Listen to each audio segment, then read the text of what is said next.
సార్వత్రిక ఎన్నికల్లో ఆంధ్రప్రదేశ్లో టీడీపీ కూటమి ప్రభంజనం సృష్టించి ఘన విజయాన్ని సాధించినటువంటి నేపథ్యంలో అసలు టీడీపీ కూటమి విజయానికి గల కారణాలేంటి, ఏ ఏ పరిస్థితుల్లో ఆంధ్రప్రదేశ్లో టీడీపీ అధికారంలోకి వచ్చింది అనే అంశాలను మనం విశ్లేషణ చేసుకునేటువంటి ప్రయత్నం చేద్దాం. ప్రస్తుతం మనతో పాటు ఉన్నారు ప్రముఖ రాజకీయ విశ్లేషకులు కృష్ణకుమారి గారు. మేడంతో మాట్లాడదాం. మేడం నమస్తే. మేడం ఆంధ్రప్రదేశ్లో మునుపెన్నడూ లేని విధంగా సార్వత్రిక ఎన్నికల్లో టీడీపీ కూటమి ఘన విజయాన్ని సాధించింది. వైసీపీ ఘోర పరాభవాన్ని చవిచూసింది. అసలు టీడీపీ కూటమి ఘన విజయం సాధించడానికి కారణాలేంటి, ఏ ఏ పరిస్థితుల్లో టీడీపీ కూటమికి 164 అసెంబ్లీ స్థానాలు వచ్చాయి అంటే ఏం చెప్తారు మేడం? ఇక్కడ కొంచెం ఒక చిన్న సవరణ అండి. ఓకే, ఇప్పుడు 135 స్థానాలు తెలుగుదేశానికి వచ్చాయి. పవన్ కళ్యాణ్ది మంచి విజయం, 21కి 21 స్థానాలు 100% విజయం. అలాగే భారతీయ జనతా పార్టీకి అది ఎంత తొండి చేసినప్పటికీ వచ్చి కూటమిలో బలవంతంగా దూరి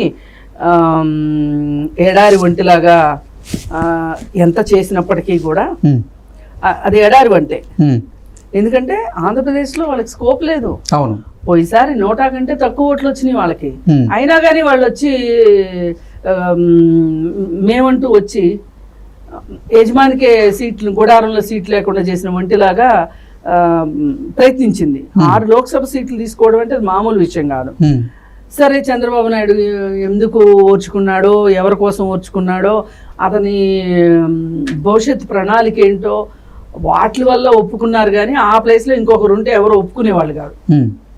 ఆయన అక్కడ ఉన్న అపారమైన అనుభవంతో ఒప్పుకున్నారు తప్పితే ఇంకొకళ్ళకైతే సర్రన కోపం నసాలానికి అంటుతుంది.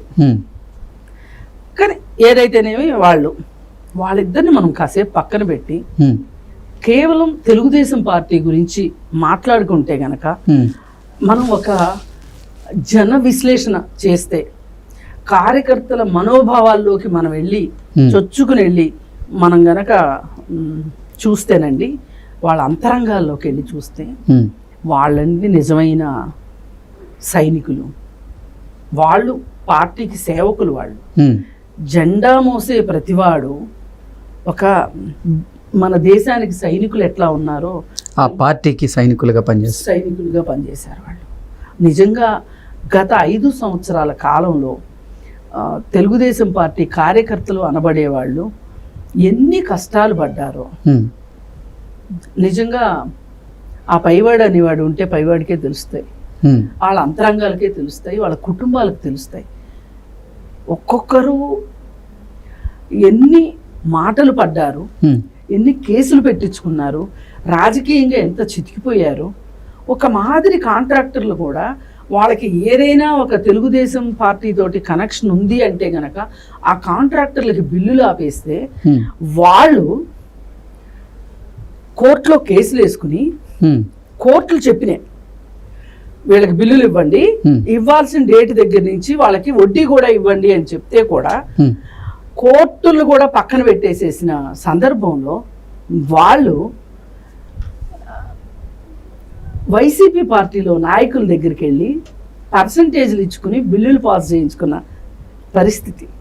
ఈ పరిస్థితి కూడా లేని వాళ్ళు, అంటే ఈ అవకాశం కూడా లేని వాళ్ళు ఎంతోమంది ఆత్మహత్యలు చేసుకున్నారు, ఎంతోమంది ఆస్తులు అమ్ముకున్నారు, ఎంతోమంది వలసెళ్ళిపోయారు. 10 లక్షల మంది 10 లక్షల కుటుంబాలు వలసెళ్ళినాయి అంటే వాళ్ళలో ఇట్లాంటి వాళ్ళు కూడా ఉంటారు. మొన్న ఒక ఆయన చెప్తున్నారు, రిజల్ట్ రాకముందు నేను 11:30కి చూస్తానండి ఎలక్షన్ రిజల్ట్ వచ్చే రోజు 4వ తారీఖు. 11ంటికి ఏమైనా ఆశాజనకంగా ఉంది అంటే నేను అక్కడ ఉంటా. 12 గంటలకు నా ఇంటి ముందు లారీ ఉంటుంది, సామాన్లు తీసుకొని హైదరాబాద్ వచ్చేస్తా. ఆయన ఒక కాంట్రాక్ట్. ఓకే, ఇది అక్కడ జరిగింది. అభిమానం ఉందా లేదా అనేది పక్కన పెట్టి, అంటే వాళ్ళు పార్టీ కార్యకర్తలా కాదా అనేది పక్కన పెట్టి, అభిమానుల అనేది కూడా కాసేపు పక్కన పెట్టి, ఒక కామన్ మ్యాన్కి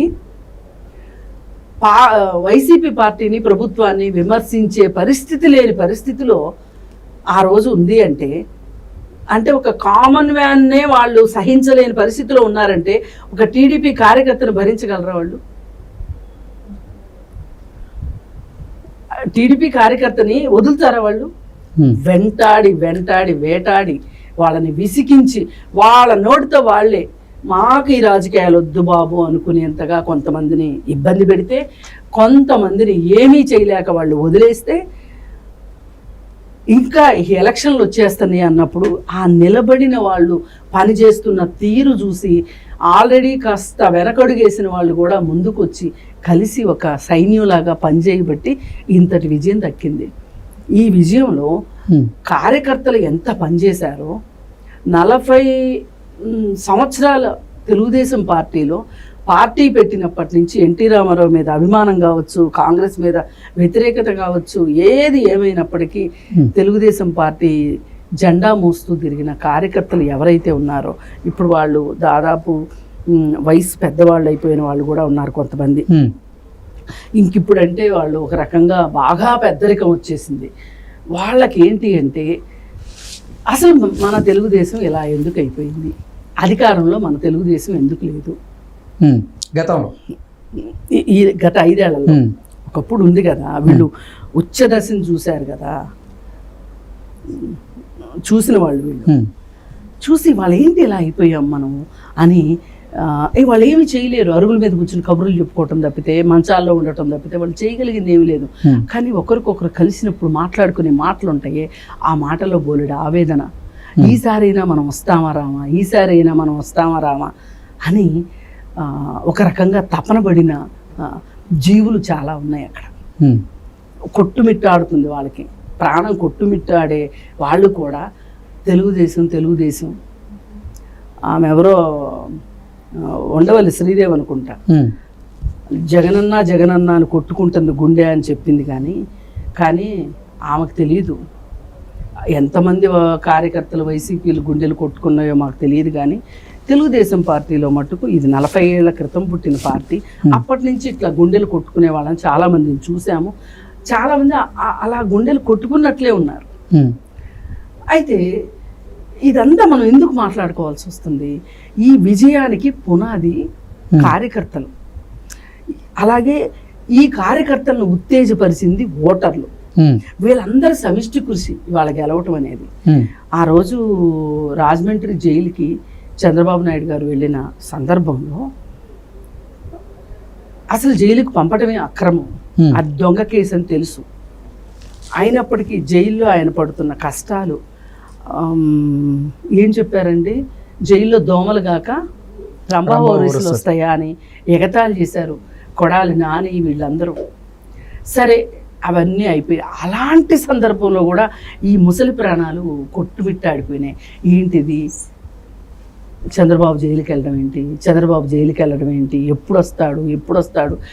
ప్రతిరోజు టీవీ పెట్టుకొని వార్తల్లో చూసిన పరిస్థితులు. ఇలాంటి పరిస్థితుల్లో మొన్న ఓటర్లు వెల్లువెత్తినట్లు వచ్చి ఓట్లేశారు. ఈ వేరే దేశాల నుంచి కూడా వచ్చి ఓట్లేశారు. అలాగే మన రాష్ట్రం చుట్టుపక్కల రాష్ట్రాల్లో ఉన్న వాళ్ళందరూ కూడా వచ్చి ఓట్లేసిన సందర్భం. అయితే వీళ్ళందరూ ఓట్లేయడం ఒక ఎత్తు. జగన్ కూడా ఏమనుకున్నాడంటే వాళ్ళల్లో నాకు ఓట్లు పడవా అనుకున్నారు. అలా వచ్చే వాళ్ళల్లో వైసీపీ బస్ ఎక్కారు. ఇది నోట్ చేసుకోండి. వైసీపీ దగ్గర డబ్బులు తీసుకున్నారు, వైసీపీ దగ్గర స్లిప్ తీసుకున్నారు, పోలింగ్ బూత్లోకి వెళ్ళి తెలుగుదేశానికి ఓటేశారు. ఓకే, లేకపోతే ఇన్ని సీట్లు గెలవలేరు. సరే, ఈ ఊర్ల నుంచి వచ్చిన వాళ్ళు, విదేశాల నుంచి వచ్చిన వాళ్ళు, ఊర్లలో ఉన్న వాళ్ళు ఓట్లేశారు. ఇది అంతా ఒక ఎత్తు అయితే ప్రతి నియోజకవర్గంలోనూ దాదాపు 10-15 మంది అంబులెన్సుల్లో వెళ్ళి కూడా ఓట్లేసిన వాళ్ళు ఉన్నారు. వీల్ చైర్లో వేసిన వాళ్ళు చాలా మంది ఉన్నారు. అంబులెన్స్లో కూడా వెళ్ళి ఓటేసిన వాళ్ళు ఉన్నారు. అయితే అది అక్కడ లోకల్ పేపర్స్లో కూడా వచ్చిందంట, నాకైతే తెలీదు. నేను మొన్న మా మదర్ని చూడడానికి మా ఊరు వెళ్తే మా మేనమామకు బాగలేదని తెలిస్తే ఇక మేము చూడడానికి వెళ్ళినప్పుడు ఆయన చాలా అచేతనంగా ఉన్నాడు. అలా ఆవిడ బావురుమని నిన్న మొన్నటి వరకు ప్రతిరోజు పొద్దున్నే లేవగానే ఈ రోజు తారీఖు ఏంటి, ఈ రోజు తారీఖు ఏంటి, ఆయనకి కాళ్ళు పనిచేయట్లేదు, చేతులు పనిచేయట్లేదు, కొంచెం మాటే వస్తుంది. అందుకే అంబులెన్స్లో వెళ్ళి ఓటేసి వచ్చారు భార్యాభర్త ఇద్దరు. అయితే బుర్ర పనిచేస్తుంది. ఎప్పుడు రిజల్ట్ డే కోసం 4వ తారీఖు కోసం ఆయన ఎదురు చూస్తూ ఉన్నారు. ఈ రోజు డేట్ ఏంటి, ఈ రోజు డేట్ ఏంటి అంటే చివరికి ఒక 2 రోజుల ముందు నుంచినే అడగట్లేదు. అంటే ఆ స్పృహ పోయిందనమాట. ఆయన ఏంటి, ఆయన తపన, ఆయన జైలుకి వెళ్ళి వచ్చాడు. అమరావతి రైతులకి ఆయన అయితేనే న్యాయం చేస్తాడు అని ఆయన తపన. రావాలి చంద్రబాబు నాయుడు, రావాలి మళ్ళీ. వస్తాడా రాడా, వస్తాడని గుండెల నిండా నమ్మకం. కానీ ఆ వస్తాడు అనేది మటుకు చెవుతో వినాలి, కళ్ళతో చూడాలి అనేది ఆయన తపన. అందుకే రోజు అడగటం అనమాట, ఎప్పుడు ఎప్పుడు ఎప్పుడు అని. సరే చివరికి ఇలా ఉన్న పరిస్థితుల్లో మేము వెళ్ళామని చెప్పాను కదా, చెప్తే మా అత్తయ్య ఏడుస్తా చెప్పిందనమాట. ఆయన ఒక్కసారి నేను చెవులతోటి చంద్రబాబు నాయుడు సీఎం అయితే విని చచ్చిపోవాలని ఉంది, చంద్రబాబు నాయుడు సీఎం అయితే విని చచ్చిపోవాలని ఉంది అని మాట ఉన్నంతసేపు తపన పడ్డాడు. మాట పోయింది. ఇంకా తారీఖు అడగటం అన్నీ అయిపోయినాయి కదా. ఈ మనిషి ఎలాగో చనిపోయే మనిషి. ఆ 4వ తారీఖు వార్త వచ్చే వరకు ఆగి చంద్రబాబు నాయుడే సీఎం అనే మాట విని చచ్చిపోతే బాగుండు అని అనిపించింది. కానీ ఆ అదృష్టం కూడా లేకుండా అయిపోయింది. ఏ భార్య అయినా నా భర్త చనిపోతే నా బొట్టు పోయిందని ఏడుస్తారు, వాళ్ళ వైధవ్యం గురించి బాధపడతారు. కానీ ఆ భార్య ఆ ఒక్క మాట విని చచ్చిపోయి ఉంటే ఆయన చివరి కోరిక, ఆయన చివరి ఆశ, శ్వాస దక్కలేదు అని బాధపడటం నిజంగా చాలా బాధాకరం. సరే 31వ తారీఖు మేము చూసింది, 1వ తారీఖు పొద్దున్నే చనిపోయారు. చనిపోయిన సందర్భంగా కూర్చుంటే అక్కడ కూడా అంతా ఇదే చర్చ. అయ్యో ఒక్క 4 రోజులు ఇన్నాళ్ళు బతికాడు, ఒక్క 4 రోజులు బతకూడదా, చంద్రబాబు నాయుడు సీఎం అయ్యాడు అనేది, గెలిచాడు అనేది విన్నా చాలు. సీఎం సంగతి తర్వాత, గెలిచింది తెలుగుదేశం పార్టీ అని చెప్తే బాగుండేది. ఆయన వినుంటే ఆ తృప్తి ఆ మొహంలో చూసేవాళ్ళమే మనము అని అక్కడ అందరూ ఆ శవం చుట్టూ చేరి మాట్లాడుకుంటుంటే అసలు నాకు అనిపించింది, నిజం కదా, కార్యకర్తలు అంటే ఇలానే ఉంటారు కదా. ఈ కార్యకర్తలకు డైరెక్ట్గా వచ్చి ఏం చేస్తారండి, పార్టీ ఏం చేసిందండి వాళ్ళకి, పార్టీ కార్యకర్తలకు ఏం చేస్తుంది? వాళ్ళు ఒక నమ్మకంతో, ఒక ఇష్టంతో వాళ్ళ ఆస్తులు కరగబెట్టుకుని తిరిగిన వాళ్ళు ఉన్నారు, వాళ్ళ సమయాలు వృధా చేసుకుని తిరిగిన వాళ్ళు ఉన్నారు. మళ్ళీ వీళ్ళపైన ఉండే లీడర్స్ వాళ్ళ సౌకర్యాలు వేరే ఉంటాయి, వాళ్ళకు వచ్చే ఏవో చిన్నపాటి పదవులో లేకపోతే ఏవో కాంట్రాక్టులో ఏవో దక్కించుకుంటారు. వాళ్ళు ఎంతో కొంత పార్టీని ఉపయోగించుకునే సెక్షన్ కూడా ఉంటుంది తెలుగుదేశం పార్టీలో, అన్ని పార్టీల లాగానే. కానీ ఈ సెక్షన్ ఉంది చూసారా, ఈ దిగువ స్థాయి కార్యకర్తలు ఉన్నారు చూసారా, ఎప్పటి నుంచో పార్టీ అంటే ప్రేమతో ఉన్న వాళ్ళు ఉన్నారే, వీళ్ళు ఎప్పుడు ఏ రోజు ఉపయోగించుకున్నది లేదు. అవసరమైతే వాళ్ళ డబ్బులే కరిగించుకున్నారు తప్పితే, 4 వస్తే భోజనాలు పెట్టిన కార్యకర్తలు వాళ్ళ పరిస్థితిని బట్టి పార్టీ కోసం జెండా కూలీలుగా మారి జెండాను భుజాన మోసారు. అయితే పోయినసారి కూడా 2019లో ఓడిపోయినప్పుడు కూడా ఒక తెలుగుదేశం పార్టీ అభిమాని, మనకు తెలిసిన పిల్లాడే, ఫేస్బుక్లో ఒక పోస్ట్ పెట్టాడు. ఏంటంటే, జెండా మోసిన కార్యకర్త కోసమైనా మళ్ళీ పార్టీ గెలుస్తుంది అని. 2019 ఆ నమ్మకమే మమ్మల్ని నడిపిస్తుంది అని అతను జెండా పెట్టి క్యాప్షన్ పెట్టాడు. సరే, ఇలాంటి కార్యకర్తలు ఉన్నారు కాబట్టి తెలుగుదేశం పార్టీ ఇన్ని రోజులైనా, ఇన్నిసార్లు ఓడిపోయినా, ఇన్ని ఒడిదుడుకులు తట్టుకునైనా సరే నిలబడగలిగింది. మరి ఆ చనిపోయిన ఆయన కోసం అని చెప్పి మా ప్రాంతం ఎమ్మెల్యే, 3 సార్లు ఎమ్మెల్యేగా గెలిచిన దేవినేని ఉమా మా ఊర్లోనే ఉంటారు. ఆయన వచ్చి ఆయన పార్టీ జెండా కప్పి ఆయన మీద పూలదండ వేసి ఆయన నివాళులు అర్పించి వెళ్ళారనమాట. అప్పుడు కూడా వాళ్ళ ఆవిడ అదే ఏడుస్తుంది, ఒక్క 4 రోజులు బతకూడదా, తెలుగుదేశం గెలిచిందని వినేవాడు కదా అని. ఇది ఇలాంటి కార్యకర్తలు ఉన్నారు. ప్రతి కార్యకర్తకి ఇలా జరగకపోవచ్చు, కానీ ఈ స్పిరిట్ ఉంది చూసారా, ఈ భావోద్వేగం ఉంది చూసారా. పార్టీ అంటే అభిమానం, పార్టీ అంటే ప్రేమ, పార్టీని కన్న తల్లిలాగా భావించే ఆ తత్వం. ఈ కార్యకర్తలు ఈ పార్టీకి బలం. 135 సీట్లు వచ్చినాయా, 140 సీట్లు వచ్చినాయా, సీఎం అయ్యారా, ఏమయ్యారు, ఇవన్నీ కాదు. కార్యకర్తలకి మన పార్టీ గెలిచిందా లేదా, మన పార్టీ గెలుస్తుందా లేదా, మన పార్టీని గెలిపించుకోవాలి, ఈ లక్ష్యంతోనే ఉన్న కార్యకర్తల వల్ల ఈరోజు ఈ పార్టీ ఎంత ఘన విజయం సాధించింది. లేకపోతే ఈ కార్యకర్తలే పనిచేశారు, ప్రజల్లోకి వెళ్ళి పనిచేశారు. వాళ్ళే ఒక పక్క నిర్బంధం ఉన్నా సరే, కేసులు పెడతారని తెలిసినా సరే వీళ్ళు పనిచేశారు, పార్టీ కోసం నిలబడ్డారు. కాబట్టే ఇవాళ తెలుగుదేశం పార్టీ ఈ మాత్రం ఈ అప్రతిహత విజయాన్ని సాధించుకుంది. అందుకే పార్టీ ఈ కార్యకర్తల్ని మర్చిపోకూడదు. ఇప్పుడు వచ్చిన విజయం ఏదైతే ఉందో ఇలాంటి కార్యకర్తలకే చెందుతుంది, వాళ్ళకే అంకితం ఎలాంటి విజయం. ఇది నిజానికి నేను తెలుగుదేశం పార్టీ కాకపోయినప్పటికీ, నేను ఇంకొక వామపక్ష పార్టీలో ఉండి ఒక కార్యకర్తలు ఎలా పనిచేస్తారో, ఎన్ని త్యాగాలు చేస్తారో నాకు తెలుసు. కానీ మాకేమనిపిస్తుంది అంటే మా త్యాగాలే ఎర్ర త్యాగాలు, మేమే త్యాగాలు చేసామని అనుకుంటాం.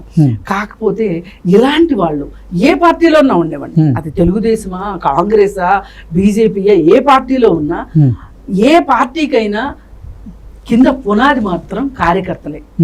అందుకని కార్యకర్తల క్షేమము సంక్షేమము ఏ అధినేత అయితే గుర్తుపెట్టుకుంటాడో ఆ పార్టీ కలకాలం నిలబడుతుంది. ఇన్ని ఒడిదుడుకుల్ని తట్టుకుని 40 సంవత్సరాల పాటు అధికారం ఉన్నా లేకపోయినా పార్టీ నిలబడటం అంటే, పోయినసారి 2 టర్ములు అధికారంలో లేరు, ఈసారి 1 టర్మ్ అధికారంలో లేరు. ఒక ప్రాంతీయ పార్టీ ఇలా మనగలగటం అధికారంలో లేకుండా అనేది ఆ పార్టీ గొప్పతనం కంటే కూడా నేను కార్యకర్తల గొప్పతనంగానే నేను భావిస్తాను. మాది గొల్లపూడి, పార్టీ కృష్ణా జిల్లా గొల్లపూడి. పార్టీ పుట్టినప్పటి నుంచి తెలుగుదేశం పార్టీ ఇదే విధంగా ఉంది. నిజానికి మేము చాలా వ్యతిరేకిస్తాం, మా ఫాదరు నేను వ్యతిరేకిస్తాం తెలుగుదేశం పార్టీని. మేము తెలుగుదేశం కాదు. ఇప్పుడు కూడా జగన్కి వ్యతిరేకంగా ఎన్ని రోజులు నేను మీడియాలో పనిచేశాను, మీడియాలో మాట్లాడాను అంటే ఆ రాష్ట్రం కోసం, నేను పుట్టిన రాష్ట్రం కోసం, జగన్ పరిపాలనలో ఈ రాష్ట్రం ఇంతకంటే దారుణం అయిపోతుంది అనే ఉద్దేశంతో నేను మాట్లాడడం కానీ, నాకు తెలిసిన 4 విషయాలు చైతన్యవంతం చేయటం కానీ జరిగింది. ఏది ఏమైనప్పటికీ ఒక రాక్షసుడి పీడ ఆ రాష్ట్రానికి వదిలింది. ఇప్పుడైనా సరే ప్రజల ఆకాంక్షల మేరకు కార్యకర్తల క్షేమం కోసం ఈ పార్టీ పనిచేయాలని నేను కోరుకుంటున్నా. దీనికి కొనసాగింపుగా ఇంకొక మాట, మొన్న విజయవాడలో ఎన్టీఆర్ హెల్త్ యూనివర్సిటీ లెటర్స్ పీకేసి చెప్పులతో కొట్టి ఆ కార్యకర్తలు చూపించిన తెగువ, ఆ హుషారు, అవన్నీ చూసిన తర్వాత మామూలుగా అయితే గనక అసలు వాళ్ళు ఎక్కడున్నారో పిలిపించుకొని చంద్రబాబు నాయుడు వాళ్ళని ఆలింగనం చేసుకోవాలి. కార్యకర్తలు అంటే అలా ఉండాలి.